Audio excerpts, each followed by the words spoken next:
सपना साकार करने के लिए सबसे जरूरी है सही कोच का होना। चुनिए अमोल कासर्स कॉमर्स एकेडमी को और करें अपने 11th 12th CA का सपना साकार। Download the app now.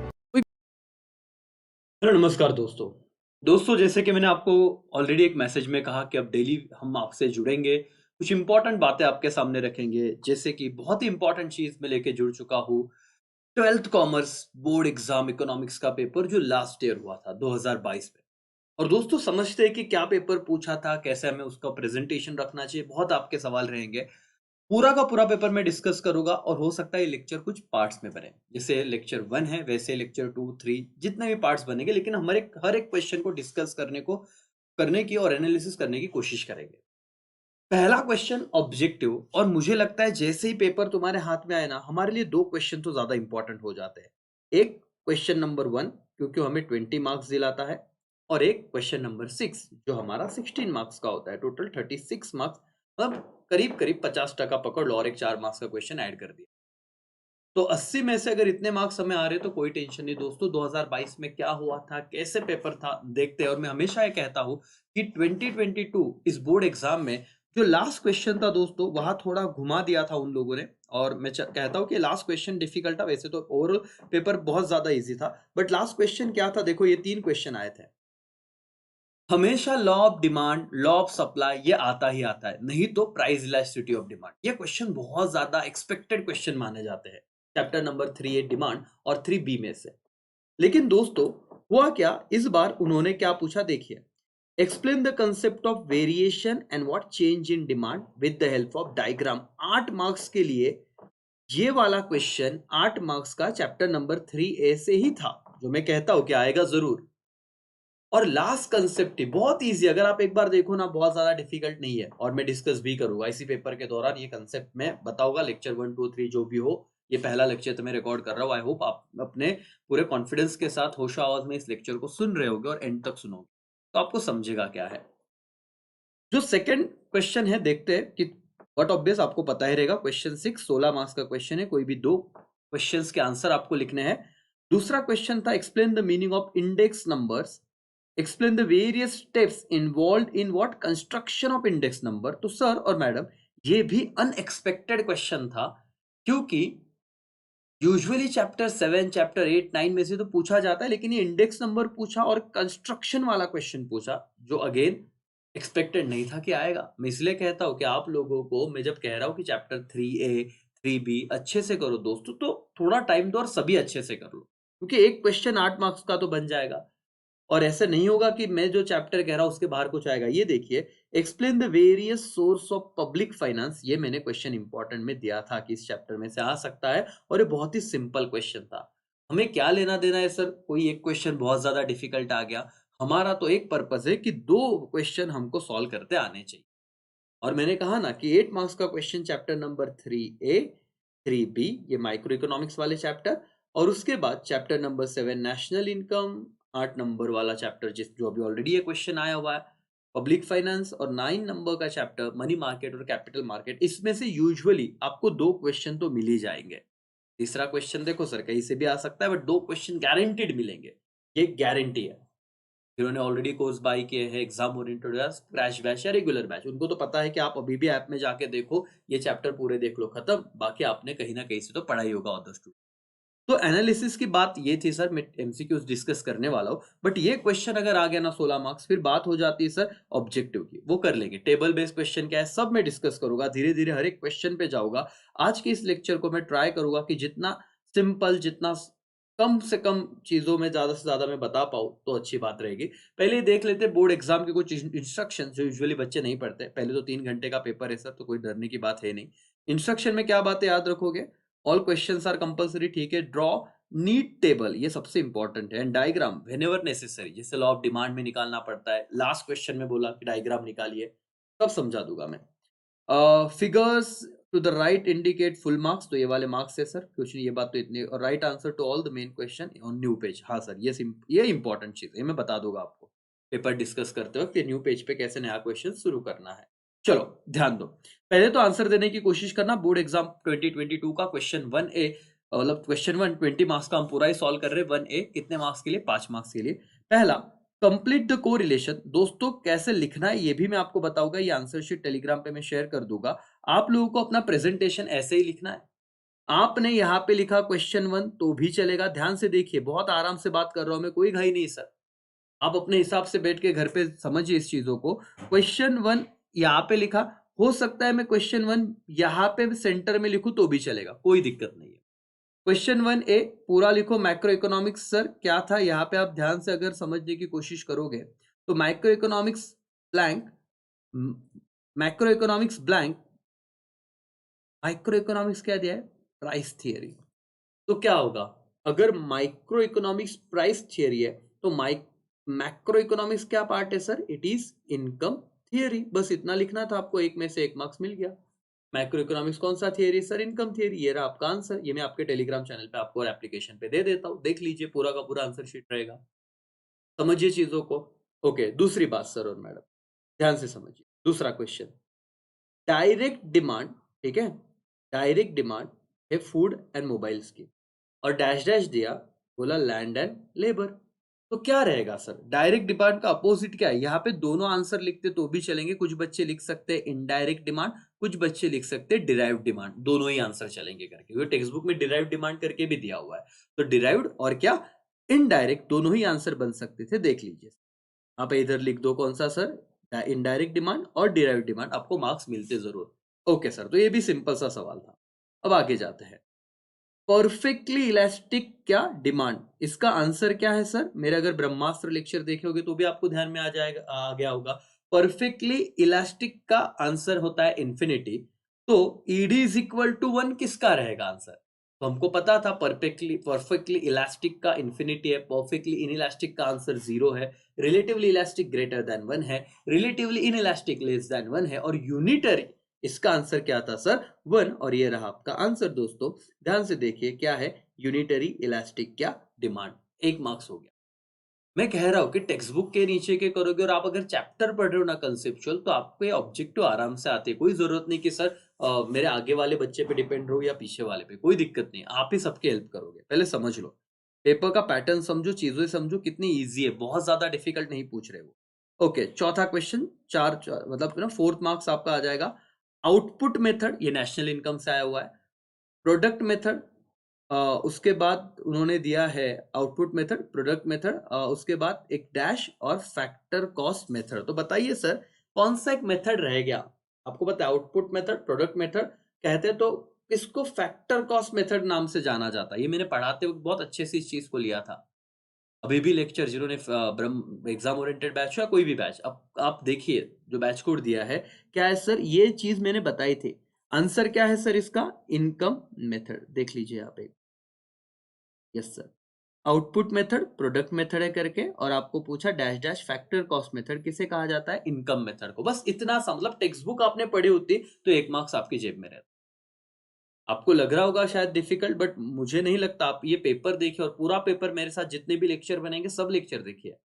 आपको मैं आंसर शीट दे दूंगा, आपको खुद देखना है, पढ़ लो। लेकिन आपको ना एक सिस्टमैटिक तरीका दिख रहा है, पूरा लिख रहे हैं वहां पे, वो बॉक्स बना रहे, अंडरलाइन कर रहे हैं। आपको ये सेम प्रेजेंटेशन रखना है सर, और मार्क्स आपको मिलेंगे ही पूरे, उसका दिक्कत नहीं है। चलो सर आगे जाते हैं लास्ट क्वेश्चन पे 1A के, देखते हैं कि क्या है sir. Personal income tax dash dash goods and service tax को क्या कहते हैं? Indirect tax. तो बट ऑब्वियस ये तो बहुत ही इजी सा क्वेश्चन था सर। अगर जीएसटी को इनडायरेक्ट टैक्स कहते हैं तो पर्सनल इनकम टैक्स को कौन सा टैक्स कहेंगे? Direct tax. विषय खत्म सर। तो 5 में से 5 मार्क्स आपके मिल जाते हैं, एक बार देख लो, कोई दिक्कत नहीं थी। Complete the correlation. बच्चे क्या करते हैं, कुछ बच्चे, मुझे पता है आप ये गलती नहीं करोगे, कुछ स्टूडेंट कहते हैं कि सर हमने डायरेक्टली 1 और आंसर लिख दिया। तो जैसे कि यहाँ पे पहले का आंसर क्या था सर हमारा? ओके, मैक्रो इकोनॉमिक्स, ये कौन सा थियरी आपने कहा सर? इनकम थियरी करके। उसके बाद डायरेक्ट डिमांड फूड है, तो हम दूसरे का सिर्फ ऐसे लिख देगा डायरेक्ट डिमांड? नहीं सर, यहाँ पे आप पूरा लिखिए जैसे मैंने यहाँ पे आपको बताया हुआ है, जैसे आप यहाँ पे देख रहे हो, राइट? ये लिखने का तरीका। 20 में से 20 मार्क में कुछ गवाना मत सर। ओके, आगे जाते बोर्ड एग्जाम में क्या है sir? Give economic term, 1 word वाली बात है। Additional utility derived by consumer from additional unit consume, तो उसे कौन सा यूटिलिटी कहा जाएगा? इसमें आप ये पूरा सेंटेंस नहीं लिखोगे तो भी चलेगा, आपको पूरे मार्क्स मिलेंगे। ट्रस्ट में दोस्तों, आपका आंसर आपके सामने बहुत ही सिंपल सा आंसर था, एडिशनल यूटिलिटी आ गया तो ही हमको समझा। मार्जिनल यूटिलिटी, क्योंकि यहाँ पे पूरा रीराइट करने की जरूरत नहीं है, लिखा चलेगा प्रेजेंटेशन के लिए, बट अगर नहीं लिखा सीधा आंसर लिखा तो इसमें तो मार्क्स मिल जाएंगे, कोई दिक्कत नहीं है करके। ठीक है सर, चलो यहाँ पे ध्यान दो, क्वेश्चन पे आते हैं। 10 मार्क्स हो जाएंगे। देखो 80 मार्क्स के पेपर में आज जितने कवर हो पाए, मैं तो ट्राई करूंगा कि 20 मार्क्स आज खत्म कर दूं, फिर क्वेश्चन 2 लूं, फिर क्वेश्चन 3 लूं, और ऐसे करके आपको हर क्वेश्चन को कैसे लिखना है बताओ। क्या होगा सर, 1-1.5 घंटे का लेक्चर हो जाएगा, आप बोर हो जाते हो। सिंपल सिंपल पार्ट में 20-25 10-15 मिनट के लेक्चर है तो अच्छा रहेगा। चलो ध्यान दीजिए। ओके, दूसरा, बीइंग प्राइस क्या कहा है सर? अब इसका आंसर आप ही देते जाओ, हम लिखते जाएंगे। Being price being constant, demand falls due to unfavourable change in what बेटा? Other factor. ये देखो, ये ना बहुत ज्यादा टेस्ट किया गया है कंसेप्ट, ये 3A का क्वेश्चन है दोस्तों, और ये उसी से रिलेटेड है, चेंज और वेरिएशन वाला कंसेप्ट, तो बहुत अच्छे से करना, और बाकी बच्चे अपने वो लेक्चर जरूर अच्छे से देखना। मैंने क्या कहा? Price being constant, demand falls due to unfavourable change in what बेटा? Other factor. तो अगर अदर फैक्टर की वजह से प्राइस बढ़ा तो उसे क्या कहते हैं? इंक्रीज। ध्यान से सुनना। और अगर प्राइस क्या हुआ? फॉल, कम हुआ, तो उसे क्या कहते हैं? डिक्रीज। तो आपका आंसर क्या हो जाता? डिक्रीज क्या? In demand. खत्म सर। ये 1 मार्क्स अगेन यहाँ पे चेंज वर्सेस वेरिएशन 3A का लास्ट कंसेप्ट वहां पे, और 8 मार्क्स का क्वेश्चन, तो 9 मार्क्स आ गए थे उस कंसेप्ट से। मतलब law of demand, law of supply पिछली बार कुछ लिया ही नहीं, समझिए दोस्तों। इसीलिए मैं कहता हूँ 3A 3B मस्त, इतना अच्छे से करो, 24-25 मार्क्स डन है तुम्हारे। Okay, revenue per unit of output sold. अब देखो, ये भी लास्ट कंसेप्ट है आपका सप्लाई चैप्टर का, आई थिंक सो, है ना? कि revenue per unit, average revenue, marginal revenue, याद आ रहा है सर? यस, इसे क्या कहा जाएगा? Average revenue. आपका 1 मार्क्स बन गया। रेवेन्यू मैंने टेक्स्ट बुक जिसने अच्छे से समझ, देखो लर्निंग वाला विषय नहीं, यहाँ पे अंडरस्टैंडिंग बेस चल रहा है, इकोनॉमिक्स को डिफिकल्ट मत समझो। Revenue per unit, sir total revenue क्या था? आपने जितने प्रोडक्ट बेचे इनटू प्राइस। एवरेज रेवेन्यू क्या था? Total revenue divided by quantity. तो पर यूनिट रेवेन्यू को क्या कहते हैं बेटा? Average revenue. आप लिख देते AR, एवरेज रेवेन्यू, मतलब पूरा ही, right? Okay. Period in which all factors of production are variable. देखो, कौन से पीरियड में सारे फैक्टर्स वेरिएबल मतलब चेंज हो गए? 2 तरह के पीरियड बताए थे बेटा, एक शॉर्ट रन, एक शॉर्ट पीरियड, और एक लॉन्ग रन पीरियड। तो मैंने आपको समझाया भी था कि लॉन्ग रन में क्या होता है, आपके सारे फैक्टर्स वेरिएबल मतलब चेंज होता है, और शॉर्ट रन में एटलीस्ट एक फिक्स रहता है। तो इसीलिए यहाँ पे आपका क्या आंसर हो जाता था सर? कौन सा पीरियड? तो लॉन्ग रन पीरियड, ये आप लिख सकते थे। Okay, then after next question. The gross market value of all final goods, the gross market value of all final goods and services produced within domestic territory of country during the period of year, इसे क्या कहा जाएगा? Within domestic territory, तो आप इसे GDP, gross domestic product कह सकते थे। आप टेलीग्राम पे जुड़े हो तो वहां पे भी MCQs आ ही रहे डेली, तो कोई दिक्कत नहीं है। तो देखो 10 में से 10 मार्क्स तो बन गए सर, कोई दिक्कत नहीं है। और ये पढ़ो अच्छे से, इसका प्रैक्टिस करो, पूरे मार्क्स बनते हैं सर। आपको ये वाले में वापस प्रॉब्लम आएगा। देखो मैं आपको आंसर भी दिखा रहा हूं, और ये टेलीग्राम में आ जाएगा, ऐप में भी आ जाएगा सर। और मैडम ये देखो, इसके वीक के तो आपने ऐसे आंसर लिखा, चलेगा? कितने मार्क्स मिल गए सर आपको? 5 में से 5। और देखो आप एक पेज पे आ रहा है तो भी चलेगा, सब क्वेश्चन नए पेज पे नहीं लेके जाना है आपको, ये चीज ध्यान में रखिए। सब क्वेश्चन नए पेज पे लेके जाना नहीं है। अगर आपको जगह मिल रही है, आपने वहीं पे लिखा, ये सपोज सर 5 तो आंसर थे सर, मेरे क्या हो गया करके, ये तो आधे पेज में ही आ गया। चलो कितना भी बड़ी हैंडराइटिंग रहा, तो आधा पेज बचा है, क्या मैं क्वेश्चन 1 भी लिख सकता हूँ? क्या हाँ लिख सकते हो, 5 में से 5 मार्क्स मिलेंगे। नया क्वेश्चन नए पेज पे चालू करो। हाँ, लेकिन आपकी मर्जी। आपको लगता है सर हमने पैसे भरे, पूरा इस्तेमाल करना है, आपकी मर्जी। आप क्वेश्चन 1 नए पेज पे लिखो, क्वेश्चन 1 भी वापस नए पेज पे लिखो, भर भर के लिखो, कोई आपको रोक टोक नहीं है, उसका कोई मार्क्स नहीं कट करेगा भाई। आपको 2-2 लाइन छोड़ के लिखना है, लिखो। प्रेजेंटेशन पे काम करना है, करो, लेकिन नया क्वेश्चन नए पेज पे चालू करो। सब क्वेश्चन आप लिख सकते हो, सिंगल पेज पे भी, जैसे यहाँ पे है, नए पेज पे भी लिख सकते हो, उसमें कोई दिक्कत। चलो सर सी। अब सी में देखना, मैं आपको क्या बताना चाहता था दोस्तों, कि इन्होंने पूरे सेंटेंसेस लिखे हैं सर, सिर्फ मैक्रो इकोनॉमिक्स आंसर लिखे अंडरलाइन नहीं किया है। आपका क्वेश्चन क्या था बोर्ड एग्जाम का, जरा देखिए। क्वेश्चन ये था कंप्लीट द फॉलोइंग क्या स्टेटमेंट, और बच्चे यहाँ पे ना, मतलब मैं वही कह रहा हूं कि चलो बाकी का तो डील करेंगे, डिस्टिंग्विश विस्टिंग्विश, agree disagree, long answer, but यहाँ पे फुकट के मार्क्स से क्यों गला रहे हो? तुम लोग समझो यहाँ पे क्या था, whole economy study in microeconomics, macroeconomic, natural science, तो आपको पता था आंसर क्या है, मैक्रो। कुछ कुछ शाने बच्चे क्या करते, सिर्फ लिखते वन आंसर मैक्रो, नहीं, आधा मार्क्स हो जाएगा, पूरा लिखिए, कंप्लीट द स्टेटमेंट बोला है, रीराइट द स्टेटमेंट बोला, तो पूरा आपको स्टेटमेंट लिखना है। ओके, मुझे बताओ इसका क्या आंसर रहेगा। 15 मार्क्स हो रहे हैं sir. When percentage change in quantity demand is less than percentage change in price the demand curve is, बहुत भारी सवाल था सर, मजा आ गया सवाल देख के, डायरेक्ट लर्निंग पे विषय ही नहीं सर। उन्होंने क्या कहा कि अगर आपका when percentage change in quantity demand is less than percentage change in price, तो प्राइस चेंज हुआ सपोज 10% से, ध्यान से सुनना, और क्वांटिटी डिमांड कितने परसेंट से चेंज हुई, सपोज 5%, क्योंकि जितने परसेंट से प्राइस चेंज हुआ उससे कम परसेंट से क्या चेंज हुआ, क्वांटिटी डिमांड। तो ऐसे कोई तो कर्व बनेगा सर, सपोज ये नॉर्मल प्राइस है, यहाँ पे देखना मैं जो ब्लैक से एरो निकाल रहा हूं, प्राइस ज्यादा चेंज हुई, डिमांड कम चेंज हुई, क्योंकि यहाँ पे रहता है वाई एक्सिस पे प्राइस, इस एक्सिस पे रहता है क्वांटिटी डिमांड। तो ये जब दोनों पॉइंट जुड़ेंगे, बट ऑब्वियस ना, ये कौन सा कंसेप्ट है, रिलेटिवली इनइलास्टिक डिमांड वाला, तो कौन सा शेप बनेगा, आंसर इज टिपर। ध्यान से समझो कि जब थोड़ा सा प्राइस चेंज हुआ, इन्फिनिट डिमांड चेंज हुआ, तो क्या था सर, परफेक्टली इलास्टिक और हॉरिजॉन्टल वाला कर्व था, parallel to X Y sorry X axis. Perfectly inelastic में वर्टिकल कर्व था, parallel to Y axis. Relatively elastic मतलब क्या, कि प्राइस चेंज हुआ उससे ज्यादा डिमांड चेंज हुआ, उसे रिलेटिवली इलास्टिक कहते हैं, जहां पे कर्व का शेप क्या था, फ्लैटर था, रिलेटिवली इलास्टिक में। लिख लो, इसी के साथ समझ भी लो, फ्लैटर कब होगा, जब रिलेटिवली इलास्टिक होगा। ओके, स्टीपर कब है, जब रिलेटिवली इनइलास्टिक। उसका मतलब क्या सर, इसी बार मेरे साथ लर्न कर लो, कि जब आपका क्वांटिटी डिमांड कम परसेंट से चेंज हो रहा है कंपेयर टू प्राइस, या प्राइस ज्यादा चेंज हो रही है, डिमांड कम रिस्पॉन्स कर रही है, उससे क्या कहते हैं, रिलेटिवली इनइलास्टिक। मतलब ही क्या, स्टीपर स्लोप। रेक्टेंगुलर हाइपरबोला कब होता है सर, फिर रेक्टेंगुलर हाइपरबोला होता है यूनिटरी में। याद है ना आपको, यूनिटरी में जितना 10% से प्राइस चेंज हुआ, 10% से डिमांड भी चेंज हुआ, उसे क्या कहते हैं, यूनिटरी।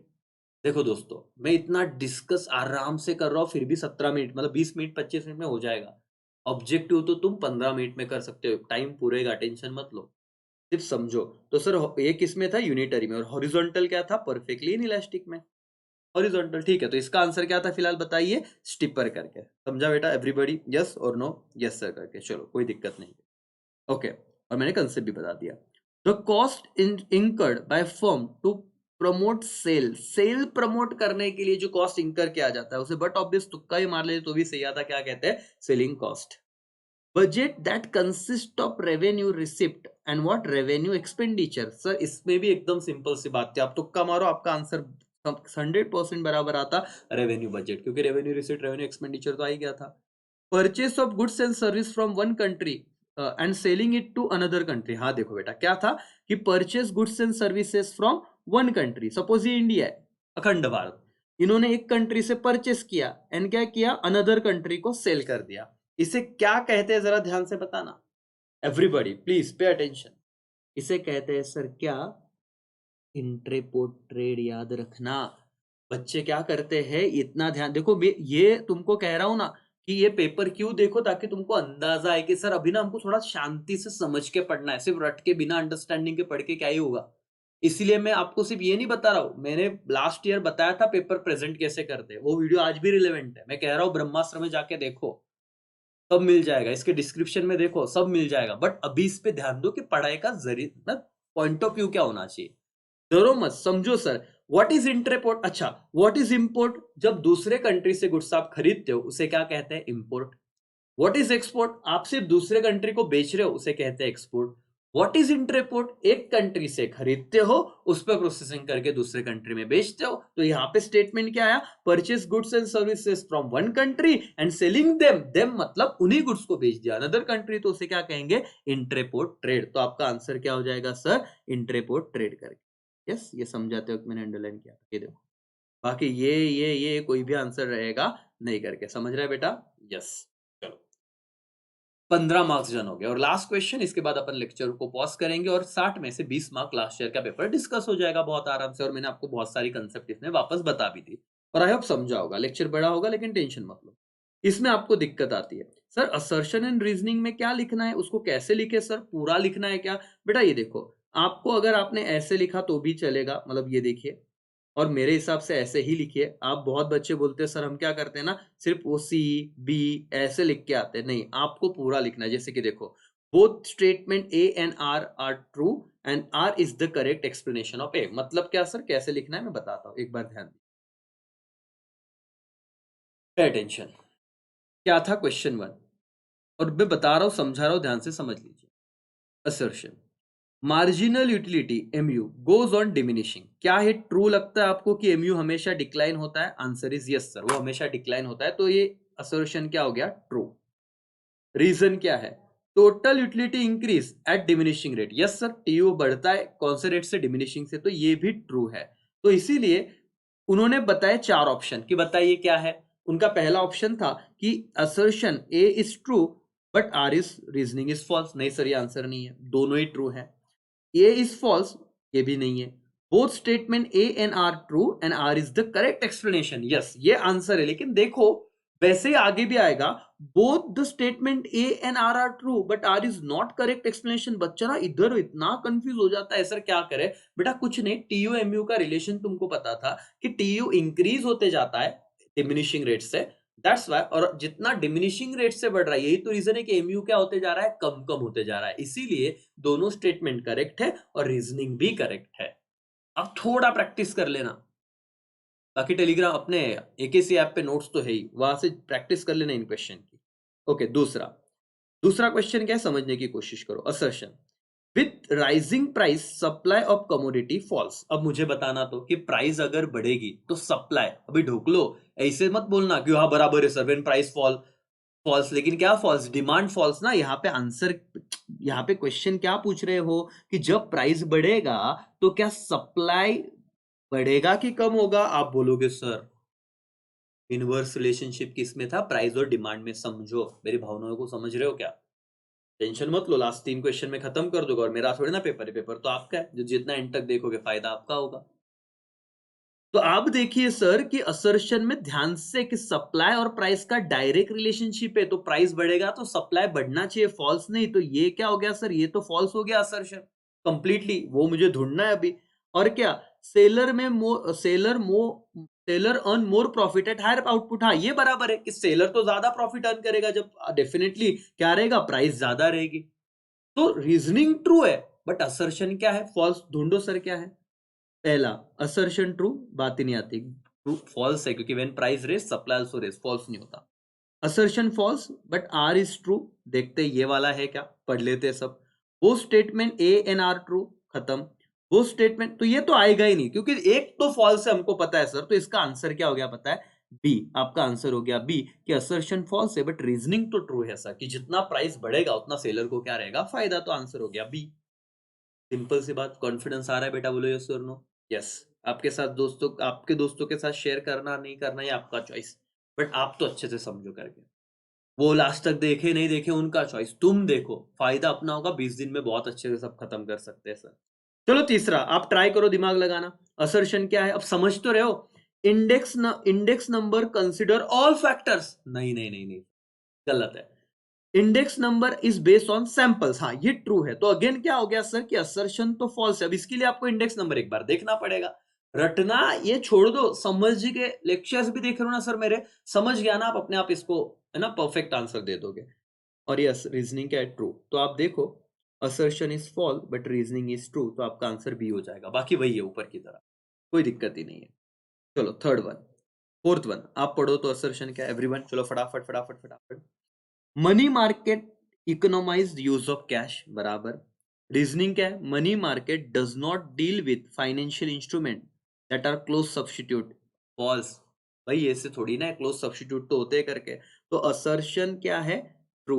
रीजनिंग क्या है, फॉल्स। अब ढूंढो एक आप था, बस ये वाला आंसर है। बाकी जाना ही नहीं, क्योंकि एक ट्रू एक फॉल्स हो गया तो बात ही खत्म। बाकी अब ये वाला तो आएगा ही नहीं, बहुत ट्रू वाला, ये तो खत्म है। बस, सिंपल। चलो 5वां लास्ट, फिर हम लेक्चर रोकेंगे, फिर आगे के क्वेश्चन कल परसों करेंगे। चलो, international trade leads to division of labour and specialisation.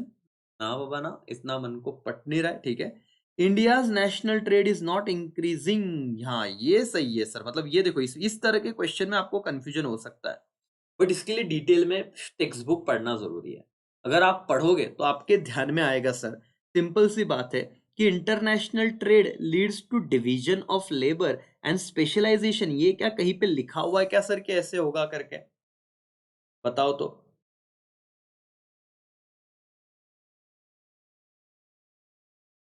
और अगर हाँ तो यस, इसमें थोड़ा मुझे भी डाउट आ रहा है, बट एक चीज कि इंटरनेशनल ट्रेड हो गए तो थोड़ा हम दिमाग लगाते हैं कि इंटरनेशनल ट्रेड हो गए तो क्या लेबर हम लोग ज्यादा अच्छी तरीके से ट्रेन करके भेज सकते हैं? और अगर हाँ, तो डेफिनेटली उनका लेबर स्पेशलाइज ही जाएगा, क्योंकि हम लोकल तो अनस्किल लेबर यूज कर सकते हैं, लेकिन अगर हमको कहीं पे लेबर भेजने तो ट्रेन करके भेजने पड़ेंगे, तो एक स्पेशलाइजेशन वाला फैक्टर तो आएगा। लेकिन India's national trade is not increasing, ये गलत है, क्योंकि टाइम के साथ हमारा एक्सपोर्ट बढ़ रहा है, इंपोर्ट बढ़ रहा है, इंटरपोर्ट बढ़ रहा है, तो नेशनल ट्रेड भी तो बढ़ रहा है। तो ये तो ट्रू मान लेते हम लोग, लेकिन ये कैसे ट्रू माने सर? ये तो क्या रहेगा? फॉल्स। तो आपका अगेन आंसर क्या हो जाएगा? Assertion is true but reasoning is what मालिक? फॉल्स। करेक्ट, कोई दिक्कत नहीं। हाँ यही करो और देख लो क्या, लेकिन यही आंसर करेक्ट है। असर्शन क्या बेटा? ट्रू, और रीजनिंग क्या रहेगा? फॉल्स। एक बार चेक कर लेते हैं आंसर। यस, हाँ देखो करेक्ट। असर्शन क्या आ गया सर? ट्रू। और रीजनिंग क्या हो गया? फॉल्स। वही है। ऐसे लिखो सर, लेकिन हो गए 20 मार्क खत्म आपके, कोई दिक्कत नहीं थी। एंड तक आए हम। फिर नेक्स्ट क्वेश्चन क्या है सर? आप देखो, आइडेंटिफाई एक्सप्लेन कल कर लेंगे, 20 मार्क खत्म। सब चीजें आराम से होगी। एक पूरा पेपर आप देखिए, आपको बहुत सारा कॉन्फिडेंस मिलेगा, समझेगा। मैं ट्राई कर रहा हूँ कि आपके साथ जुड़ूं। आई होप आपको यूजफुल हो रहा होगा सेशन। बाकी दोस्तों, बस मजे से हम एग्जाम अच्छे से क्रैक करेंगे, कोई टेंशन मत। चलो यहाँ पे मैं रुकता हूँ। बाय, टेक केयर, जय हिंद, जय भारत।